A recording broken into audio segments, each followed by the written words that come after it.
आखिर क्यों राजकुमारी को एक सांप से शादी करना पड़ा और फिर क्या हुआ? बहुत समय पहले किसी गांव में एक बूढ़ी औरत थी जिसकी कोई संतान नहीं थी। उसके पास सिर्फ एक छोटी सी झोपड़ी थी जिसमें वह अकेले ही रहती थी। वह हर रोज जंगल में जलाने के लिए लकड़ी इकट्ठा करने जाती थी। एक दिन एक छोटा सा सांप उसकी लकड़ियों के गट्ठर में घुस गया। इस पर उसने ध्यान नहीं दिया और बूढ़ी औरत ने लकड़ियों को अपने कंधे पर उठा लिया और घर लौट आई। जब उसने लकड़ियों को फर्श पर गिराया तो सांप बाहर निकल आया और वह बिल्ली के साथ खेलने लगा। बूढ़ी औरत ने सांप को अकेला छोड़ दिया। क्योंकि उसकी कोई संतान नहीं थी तो उसने उसे अपना बेटा समझकर रख लिया। समय बीतता गया और वह सांप कुछ समय बाद बड़ा हो गया। एक दिन उस सांप ने उससे कहा, तुम राजा के पास जाओ और उसे कहो कि वह अपनी बेटी से मेरा विवाह कर दे। उस बूढ़ी औरत ने कहा, ठीक है मेरे बेटे, लेकिन तुम कैसे उम्मीद कर सकते हो कि राजा तुम्हें अपनी इकलौती बेटी देगा? तुम तो एक सांप हो। सांप ने कहा, इससे कोई फर्क नहीं पड़ता माँ, वैसे भी जाओ और हम देखेंगे कि राजा क्या कहता है। बूढ़ी औरत ने सांप के कहे अनुसार ही किया और राजा से मिलने चली गई। जब बूढ़ी औरत महल के द्वार के पास पहुंची, पहरेदार ने उससे पूछा कि उसे क्या चाहिए और राजा से उसका क्या काम है। उन्होंने उसे अंदर नहीं जाने दिया। फिर भी बूढ़ी औरत ने राजा से अकेले मिलने पर जोर दिया।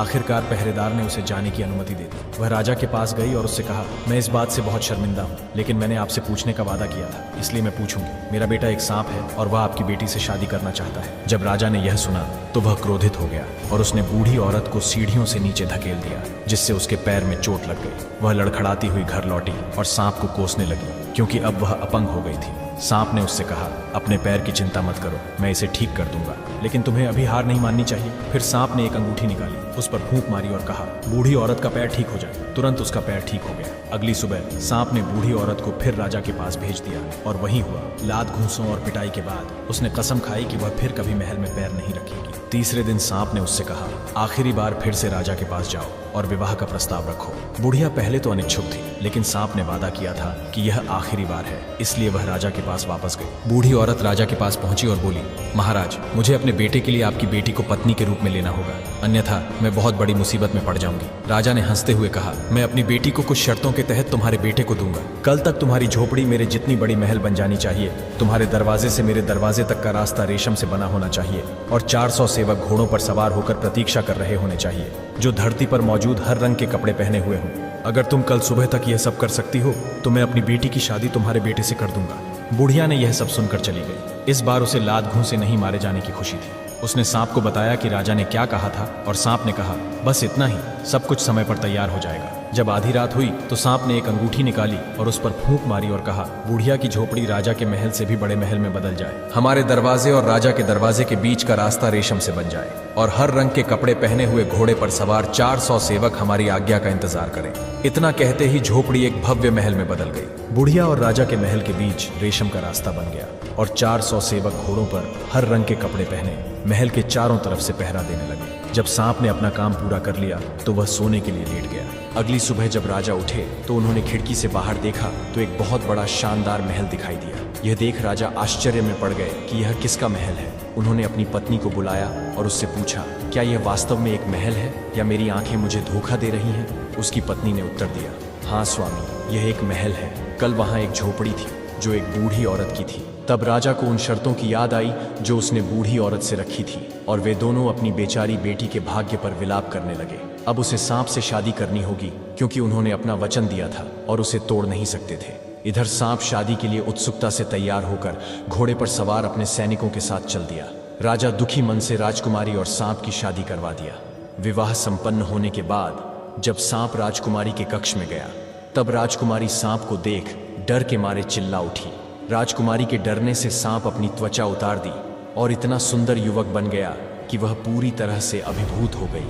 फिर सांप ने कहा, मेरी प्यारी पत्नी, कभी किसी को यह मत बताना कि मैं रात में इंसान हूँ और दिन में सांप, क्योंकि अगर तुम ऐसा करोगी तो मैं गायब हो जाऊंगा और तुम मुझे फिर कभी नहीं पा सकोगी। लड़की ने कहा, ठीक है, मैं किसी को नहीं बताऊंगी, लेकिन कम से कम मुझे यह तो बताओ कि तुम्हारा नाम क्या है। उसने उसे बताया कि उसका नाम लखन है। अगली सुबह राजा ने अपने दूत को सांप के महल में यह पता लगाने के लिए भेजा कि क्या उसकी बेटी अभी भी जीवित है। जब दूत ने यह देखा कि लड़की बिल्कुल ठीक है और खुश भी है तो उसने राजा को बताया, महाराज, चिंता करने की कोई जरूरत नहीं, राजकुमारी बिल्कुल ठीक है और बहुत खुश है।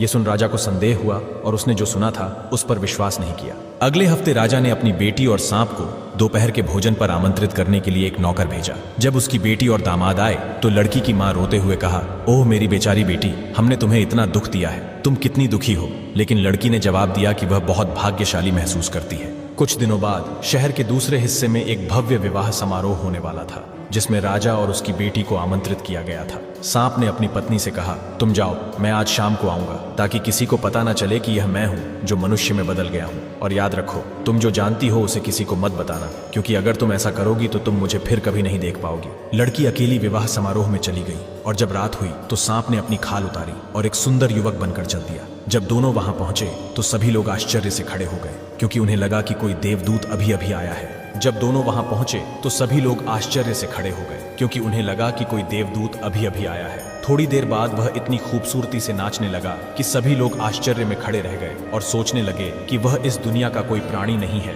वह स्वर्ग से आया होगा। लड़की की माँ उसके पास बैठी और बोली, मेरी प्यारी बेटी, तुम कितनी भाग्यशाली होती अगर तुम्हारा पति ऐसा ही कोई आदमी होता। लड़की इसे और बर्दाश्त नहीं कर सकी और बोल पड़ी, वह मेरा ही पति लखन है माँ, जिससे मैं बहुत प्यार करती हूँ। जैसे ही उसने बात की, लखन अदृश्य हो गया और किसी को समझ नहीं आया कि वह इतनी जल्दी कहाँ गायब हो गया। लड़की ने इधर उधर देखा, उसे कहीं नहीं दिखा तो फूट फूट कर रोने लगी। अब देखो तुमने मुझे क्या करने पर मजबूर किया माँ। उसने मुझे चेतावनी दी थी कि मैं किसी को ना बताऊं कि वह कौन है, नहीं तो वह मुझे हमेशा के लिए छोड़ देगा। मुझे उसकी तलाश में निकल जाना चाहिए। उसने मुझसे कहा कि अगर मैंने उसे खोजने की कोशिश की तो मुझे लोहे के जूते, लोहे की छड़ी और एक यात्रा बैग की आवश्यकता होगी। उसके माता पिता ने उसे वह दिया जो उसे चाहिए था। वह अपने पति की तलाश में निकल पड़ी।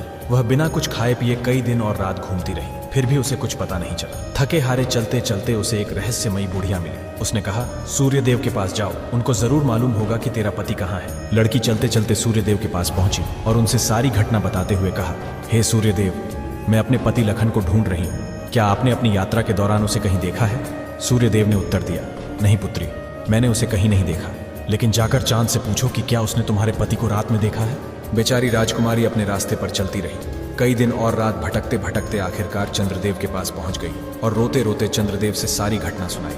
चंद्रदेव भी उसे कुछ नहीं बता सके और उसे पवन देव के पास भेज दिए। राजकुमारी हारे थके पवन देव की तलाश में चल पड़ी। चलते चलते अपनी आखिरी ताकत के साथ किसी तरह पवन देव के पास पहुंची और रोते हुए अपनी सारी बातें सुनाई। मैं लखन की तलाश में हूँ जो मेरे पति हैं। उसे गायब हुए बहुत समय हो गया है और मैं उसे ढूंढ नहीं पाई हूँ। पवन देव को पता था कि उसका पति कहाँ है। उन्होंने राजकुमारी को अच्छे से भोजन कराया और कहा, तुम्हारे पति को समुद्र के पार कुलशेद नामक दैत्य ने बंदी बना रखा है, वह यहाँ से बहुत दूर है।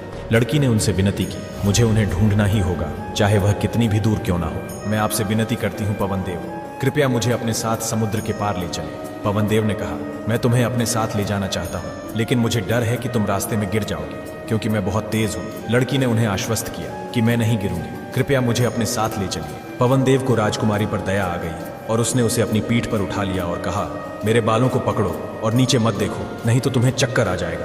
पवन देव ने एक तेज झोंका मारा और लड़की को समुद्र के पार ले जाकर एक झरने के पास छोड़ दिया। ये बेचारी राजकुमारी अभी आराम करने के लिए बैठी ही थी कि अचानक पहाड़ों से एक भयानक दहाड़ गूंजी।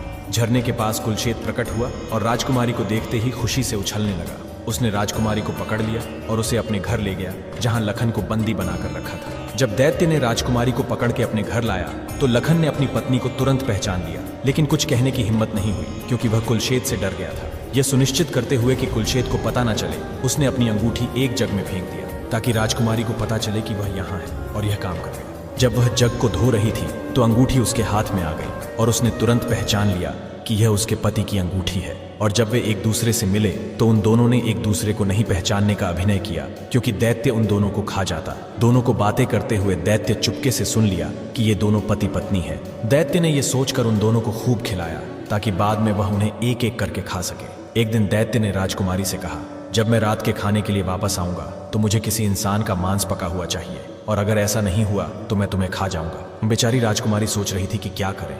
तभी उसका पति जाग गया और उसने पूछा कि वह क्या सोच रही है।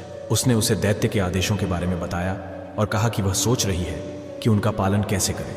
लखन ने कहा, मुझे सब कुछ संभालने दो। उसने जंगल से एक मरे हुए हिरन को लाया और छोटे छोटे टुकड़े करके पका दिया। जब शाम को दैत्य घर आया और उसने राजकुमारी से पूछा कि क्या उसने अपना काम पूरा कर लिया है, तो उसने जवाब दिया, हाँ, मैंने अपना काम पूरा कर लिया है। दैत्य ने सोचा, ये लड़की किसी इंसान का मांस कैसे पका दी। उसको संदेह हुआ कि ये सब उसके पति लखन ने किया है। अगले दिन दैत्य ने राजकुमारी से फिर कहा, जब मैं शाम को घर वापस लौटूं तो मुझे तुम्हारे आंसुओं से भरा हुआ 2 बर्तन चाहिए, और अगर ऐसा नहीं हुआ तो मैं तुम्हें खा जाऊंगा। जब दैत्य चला गया तो राजकुमारी ने दोनों बर्तनों को भरने के लिए रोने लगी। रोते रोते थक गई, पर बर्तन उसके आंसुओं से नहीं भरा। जब उसका पति उठा तो उसने अपनी पत्नी को रोते हुए देखा तो उससे पूछा कि क्या बात है। उसने बताया कि दैत्य ने आंसुओं से भरे 2 बर्तन मांगे हैं, और अगर नहीं मिले तो वह उसे खा जाएगा। लखन ने उससे कहा, तुम कितनी मूर्ख हो, क्या तुम्हें लगता है कि तुम इन बर्तनों को आंसुओं से भर सकती हो? जाओ तुम विश्राम करो और मुझे यह काम करने दो। लखन दोनों बर्तनों में पानी भरकर उसमें नमक मिलाकर रख दिया। जब शाम को दैत्य वापस आया और उसने पूछा कि क्या उसने अपना काम पूरा कर लिया है, तो राजकुमारी बोली, हाँ, मैंने दोनों बर्तनों को अपने आंसू से भर दिया है। दैत्य ने जाकर देखा तो दोनों बर्तन वास्तव में आंसुओं से भरी हुई थी। उसने उस तरल को अपनी जीभ पर रखा तो उसे बिल्कुल आंसू जैसा नमकीन महसूस हुआ। दैत्य को फिर से उस पर संदेह हुआ कि ये काम उसके पति लखन का है। ये सोचकर दैत्य लखन से नफरत करने लगा और उसने योजना बनाई कि वह उसे कैसे खाएगा। लेकिन लखन को खतरा महसूस हुआ, इसीलिए उसने पुराने कपड़े पहने और दैत्य के जंगल में लकड़ी काटने चला गया। दैत्य ने जंगल में चारों तरफ लखन को खोजने लगा, लेकिन वह नहीं मिला। एक दिन जब दैत्य जंगल से गुजर रहा था, तभी जंगल से लकड़ी काटने की आवाज दैत्य के कानों में पड़ी।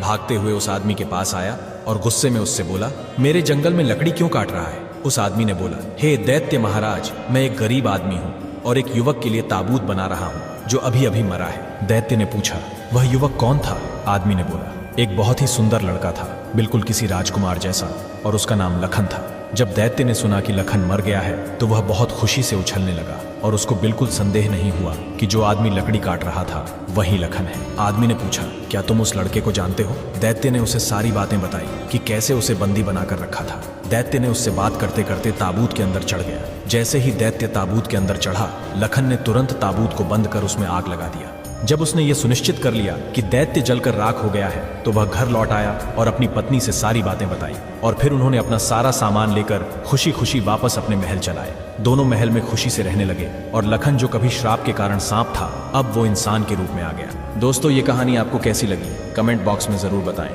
और अपना बहुमूल्य समय देकर पूरी वीडियो देखने के लिए आपको बहुत बहुत धन्यवाद।